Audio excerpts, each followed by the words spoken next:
पुरातन शिवलिंग हरहरी ये अवस्थित अस्थिस्वर मंदिर। तो भावुए शिव मंदिर रे अहरण स्तंभ कौन पाए अस्थिस्वर मंदिर शह शह लोक ये आसते अस्थि विसर्जन करने को। देखो ये सब पुराना लिपि ब्राह्मी लिपि लिखाई देखो नई भी शिवलिंग बाहर तलू भी बाहर सेफाकुरी बाहर। जो मुख्य पर्व है आमर यात्रा है अशोकाष्टमी आ द्वितीय आमर ये महाशिवरात्रि पालन करा जाए। तीर्थ उत्तर वाहिनी तीर्थ अस्थिस्वर मंदिर बोली पुरातन रही। भिडियोटी लंबा तेणुक भिडियो टोटाल दुईटी भाग दुईटी पार्ट आसो। ये हूँ प्रथम भाग आ द्वितीय भाग यहाँ आस।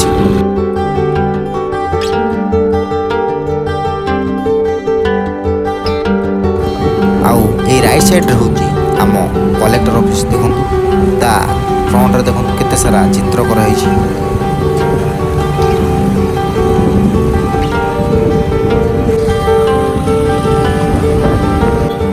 ये हूँ आम जगन्नाथ मंदिर दशाश्वमेध घाट रे थिबा जगन्नाथ मंदिर। यही पटे रास्ता अच्छी भंडारी पोखर को जा। जगन्नाथ दर्शक बंधु आमर नुआ भिडियो रे आपन को स्वागत। तो बर्तमान आम अच्छु पैतृ नदी कूल। तो यही पटे ही आम जीवु एक नुआ शिव मंदिर पाखक। तो चलतु से अच्छी 100 कि 108 शिवलिंग पूजा पाँच। चलतु देखा से पट अच्छी सिद्धेश्वर मंदिर को रास्ता देखो। सिद्धेश्वर पीठ को रास्ता लिखाई ये 2.5 किलोमीटर आम से आगे जीवु। फाइनाली आम आसी पहुँची गलु सिद्धेश्वर मंदिर पाखे जहाँ कि सिद्धेश्वर ग्राम अवस्थित। तो चलतु हम तो जीवा भितर को।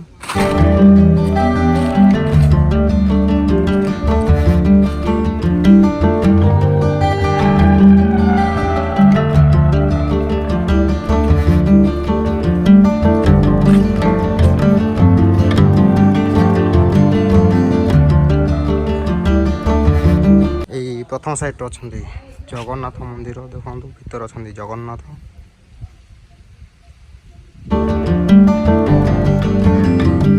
आठी गोटे छोट भग्न अवस्था था मंदिर आठी भी जगन्नाथ।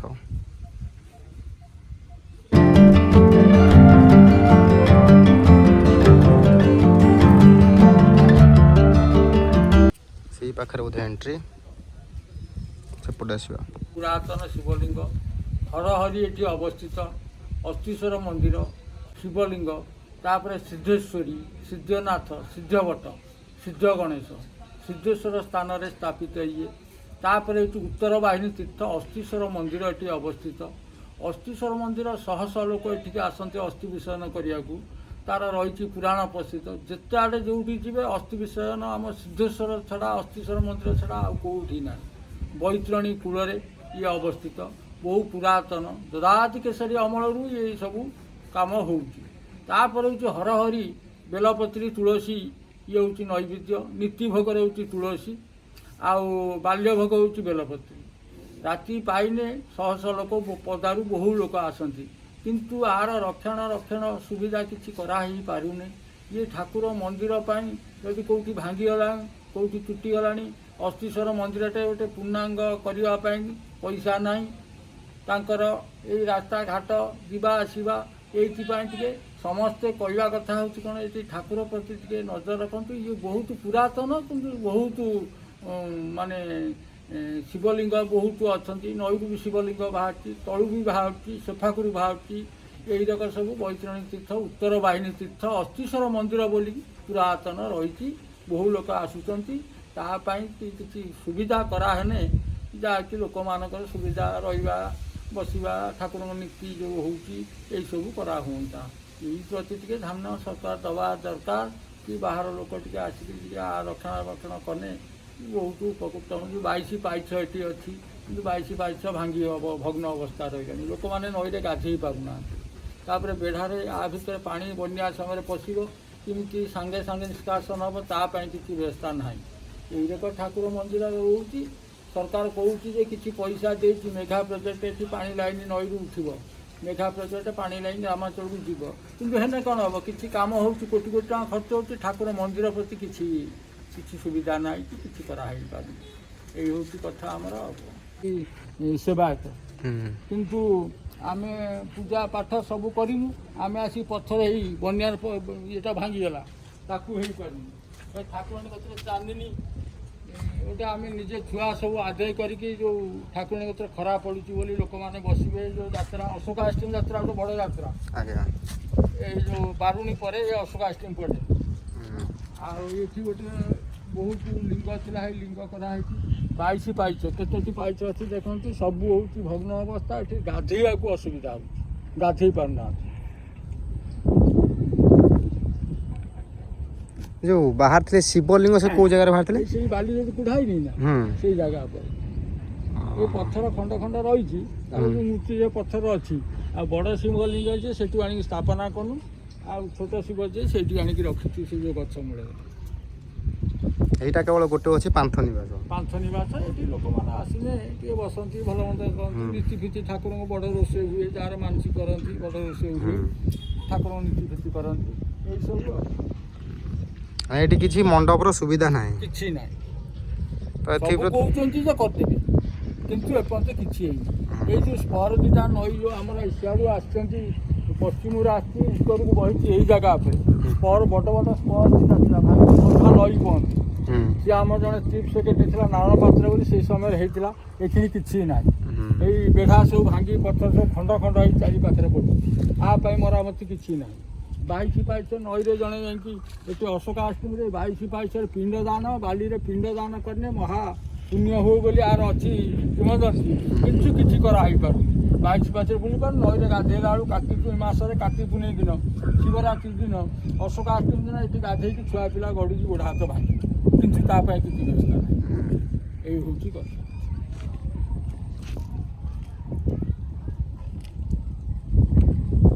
ସେଠି ଗୋଟେ କି ମାଛଟେ ଯାଉଛି, ସେଟା କି ମାଛଟା? ଗୋଟେ କି ମାଛଟେ ଯାଉଛି, ସେ ପାଖରେ ଯେଉଁ ଘାଟ ଅଛି ସିଦ୍ଧେଶ୍ୱର ଅସ୍ଥି କ୍ଷେପଣ। ଦେଖନ୍ତୁ ମନ୍ଦିରର ଦେଖନ୍ତୁ ଚତୁଃପାର୍ଶ୍ୱ ଦେଖନ୍ତୁ କେତେ ଭଗ୍ନାବଶେଷ ପଡ଼ିଅଛି। ଏଥିପ୍ରତି ପର୍ଯ୍ୟଟନ କ୍ଷେତ୍ରର କୌଣସି ଦୃଷ୍ଟି ନାହିଁ, ଏଠୁ ଦୃଷ୍ଟି ଦେବାକୁ ଚାହାନ୍ତିନି, କାହିଁ ଜଣା ନାହିଁ, ଯେହେତୁ କି ଏତେ ବହୁତ ପୁରାତନ ମନ୍ଦିର। ତ ଏଥିପ୍ରତି ନିହାତି କିଛି ଦୃଷ୍ଟି ଆକର୍ଷଣ କରିବା ପାଇଁ ପର୍ଯ୍ୟଟନ କ୍ଷେତ୍ରରେ ଏହା ନୂଆ ଗୋଟେ ଅଗ୍ରଗତି ଆଣିବ। ଯଦି ଏହି ସ୍ଥାନକୁ ଆପଣ ନିଶ୍ଚିନ୍ତ ଯଦି ଆସିବେ, ସମସ୍ତେ ଯଦି ଦର୍ଶନାର୍ଥୀ ଏହି ସ୍ଥାନକୁ ପ୍ରଚୁର ପରିମାଣରେ ଆସିବେ, ଏହି ସ୍ଥାନଟି ନିଶ୍ଚିନ୍ତ ଗୋଟେ ପପୁଲାର ହେଇଯିବ। ସେଥିପ୍ରତି ସମସ୍ତେ ଯତ୍ନବାନ ହେବା ଆବଶ୍ୟକ। ମନ୍ଦିର ଭିତରକୁ ଯିବା।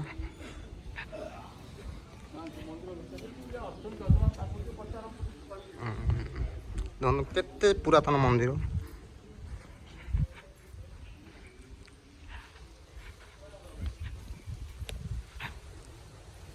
ଏଠି ଦେଖନ୍ତୁ, ଏଠି ସବୁ ଶିବଲିଙ୍ଗ ସବୁ ନଦୀରୁ ପ୍ରାପ୍ତ ହେଇଛି। ଦେଖନ୍ତୁ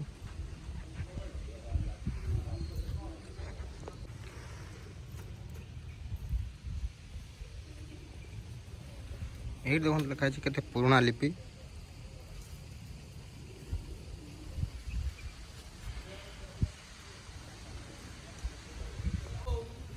ଦେଖନ୍ତୁ ଏସବୁ ପୁରୁଣା ଲିପି, ବ୍ରାହ୍ମୀ ଲିପି ଲେଖା ହେଇଛି। ଦେଖନ୍ତୁ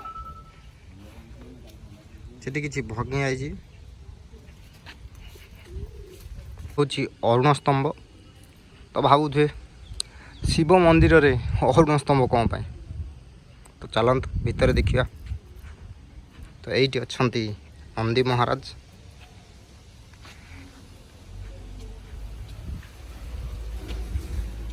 ଦେଖନ୍ତୁ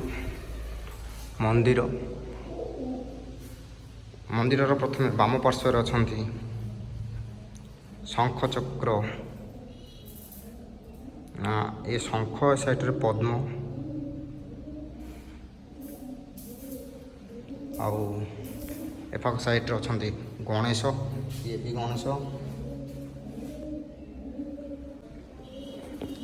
ଏ ସାଇଡ଼ରେ ଦେଖନ୍ତୁ କେତେ ପୁରାତନ, ଦେଖନ୍ତୁ ପୁରା କଳା ପଡ଼ିଯାଇଛି।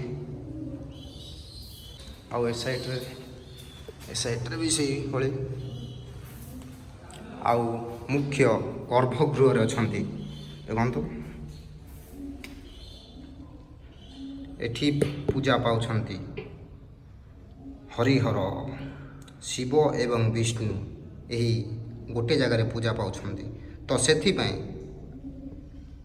ମନ୍ଦିର ସମ୍ମୁଖରେ ଅଛି ଅରୁଣ ସ୍ତମ୍ଭ ଏବଂ ନନ୍ଦୀଜୀଙ୍କ ମୂର୍ତ୍ତି ଅଛି।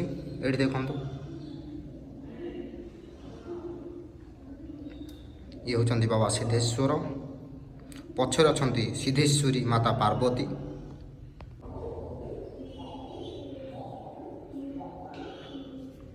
କେତେ ଅଲୌକିକ ଦେଖନ୍ତୁ। ଏ ବହୁ ପୁରାତନ ମନ୍ଦିର। ଏଠି ବନ୍ୟା ପାଣି ହେଲେ ଏହି ଜାଗାରେ ନଦୀ ପାଣି ପଶିଯାଏ। ତ ଭାବନ୍ତୁ ଏଥିପ୍ରତି ମନ୍ଦିରରେ ପାଣି ନିଷ୍କାସନ ନିମନ୍ତେ ନିଶ୍ଚିନ୍ତ ସରକାରଙ୍କର ଦୃଷ୍ଟି ଆକର୍ଷଣ ହେବା ନିହାତି ଆବଶ୍ୟକ। ଟୋଟାଲ 3ଟି ଦ୍ୱାର ଦେଖନ୍ତୁ। ଏଇଠି ନନ୍ଦୀ ବାହନଙ୍କ ପଟେ ଗୋଟିଏ, ଏ ପାଖରେ ଏକ ଆଉ ଏ ପାଖରେ ଏକ, ଟୋଟାଲ 3ଟି ଦ୍ୱାର। ଏତିକ ସବୁ ଶିବଲିଙ୍ଗ ସବୁ ନଦୀରୁ ଉଦ୍ଧାର ହେଇଛି ଦେଖନ୍ତୁ। ଏଠି ଅଛନ୍ତି 5, 3, 8, 4, 12, 4, 16, 4, 20, 21। ଆହୁରି ମନ୍ଦିରର କାନ୍ଥରେ ଦେଖନ୍ତୁ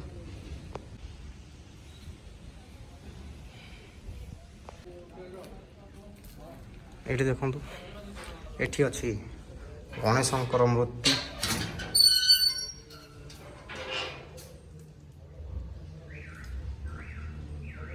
ଭିତରେ ଦେଖନ୍ତୁ ଭାରତବର୍ଷ ତାହେଲେ ହେଉଛି ଗୋଟିଏ ମାତ୍ର ଜାଗା ହେଉଛି କି ଅସ୍ତେଶ୍ୱର ମହାଦେବ।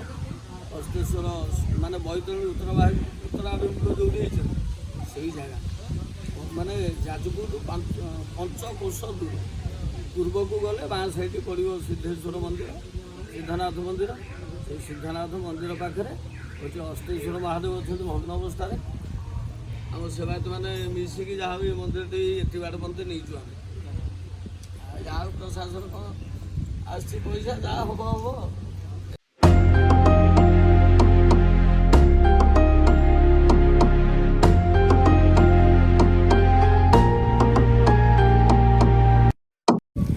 ଏଠି ଏହି ଶିବଲିଙ୍ଗକୁ ଦେଖନ୍ତୁ। ଏହି ଶିବଲିଙ୍ଗ ବୈତରଣୀ ନଦୀରୁ ଉଦ୍ଧାର କରାଯାଇଛି। ଇଏ ବୈତରଣୀ ନଦୀରେ ପୋତି ହେଇଥିଲା। ଆଉ ଏଠି ବି ଏ ଶିବଲିଙ୍ଗ ପ୍ରାୟ ଉଦ୍ଧାର ବେଳେ 5ରୁ 5.5 ଫୁଟର ଉଚ୍ଚତା ଥିଲା ଏହି ଶିବଲିଙ୍ଗର। ତ ଦେଖନ୍ତୁ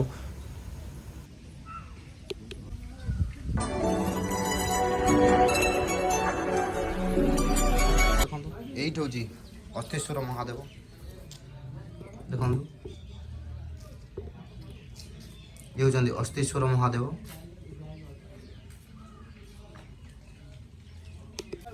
ଅସ୍ଥି ବିସର୍ଜନ ହେଉଛି ଆଉ ସେଇଟା ହେଉଛି ନୂଆ ମନ୍ଦିର କରାହେଉଛି। ସବୁ ସେବାୟତ ମାନେ ପଇସା ଆଦାୟ କରି କରୁଛନ୍ତି। ଏଠି କୌଣସି ସରକାରଙ୍କ ତରଫରୁ କିଛି ଟଙ୍କା ପତ୍ର କିଛି ମିଳିନାହିଁ।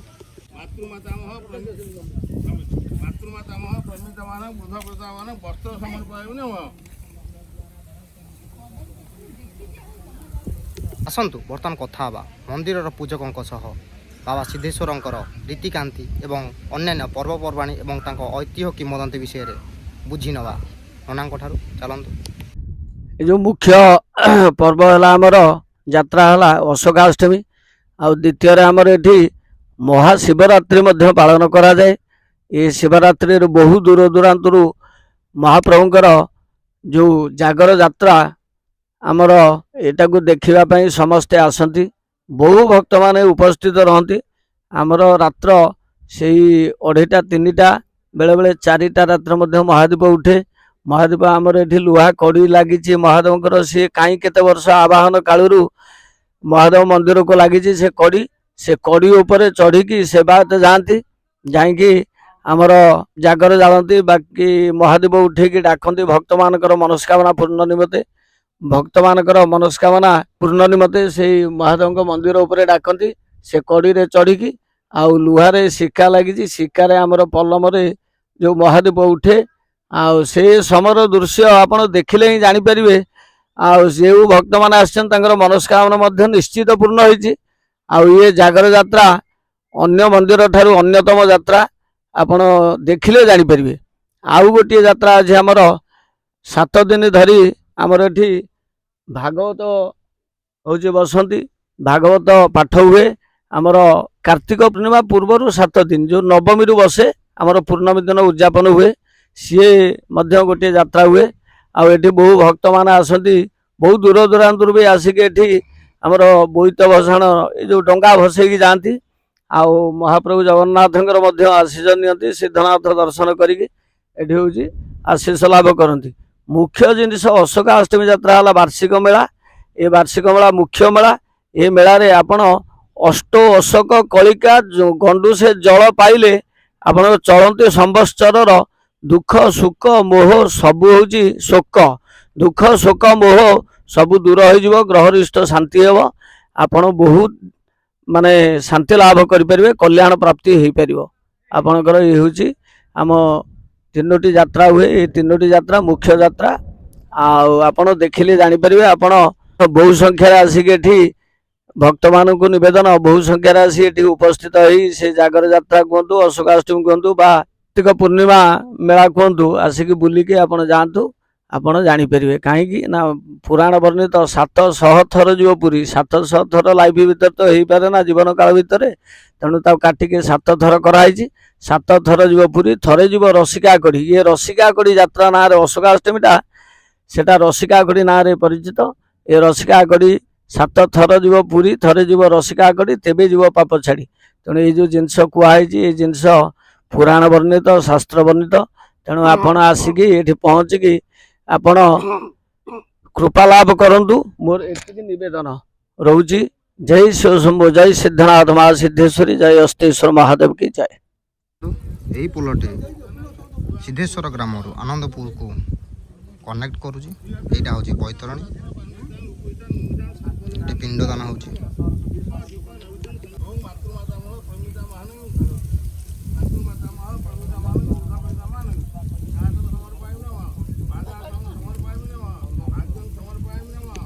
ଏହି ମନ୍ଦିରଟି ହେଉଛି ଶ୍ମଶାନେଶ୍ୱର ମନ୍ଦିର। ଚାଲନ୍ତୁ ଦେଖି ଆସିବା।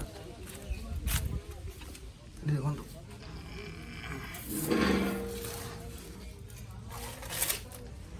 ଏଠି ଏକ ଶିବ ମୂର୍ତ୍ତି ଅଛି। ଦେଖନ୍ତୁ କେତେ ତଳେ ଏ ମନ୍ଦିର ସବୁ ଦେଖନ୍ତୁ ଭଗ୍ନ ଅବସ୍ଥାରେ। ଦେଖନ୍ତୁ ମନ୍ଦିର କେଉଁ ଭଳି ଜାଗାରେ ଅଛି। ଏହାର ଚତୁଃପାର୍ଶ୍ୱ ଦେଖାଇ ଦେଉଛି।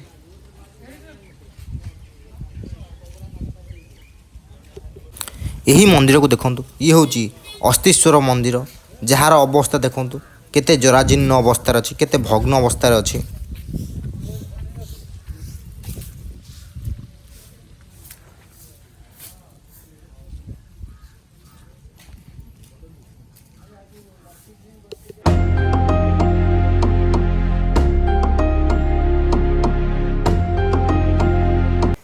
ଏବେ ଆମ ଡ୍ରୋନ୍ ଉଡ଼ିଲା। ଦେଖନ୍ତୁ ସେକଡ଼ ସାଇଡ଼୍ରୁ ପଶ୍ଚିମ ଦିଗରୁ ବୈତରଣୀ ନଦୀ ଆସିଛି। ଆଉ ଏହି ଜାଗାରେ ଦେଖନ୍ତୁ, ଏହି ଜାଗାରେ ଉତ୍ତରକୁ ଯାଇ ଦେଖନ୍ତୁ ସେକଡ଼ ସାଇଡ଼୍ଟା ହେଉଛି ଉତ୍ତର ଦିଗ। ଆଉ ଇଏ ହେଉଛି ସିଦ୍ଧେଶ୍ୱର ମନ୍ଦିର। ଦେଖନ୍ତୁ ସେଠି ହେଉଛି ମା ସିଦ୍ଧେଶ୍ୱରୀ ମନ୍ଦିର, ଛୋଟ ମନ୍ଦିରଟି। ଆଉ ଦେଖନ୍ତୁ ବଡ଼ ମନ୍ଦିରଟି ହେଉଛି ବାବା ସିଦ୍ଧେଶ୍ୱର ମନ୍ଦିର।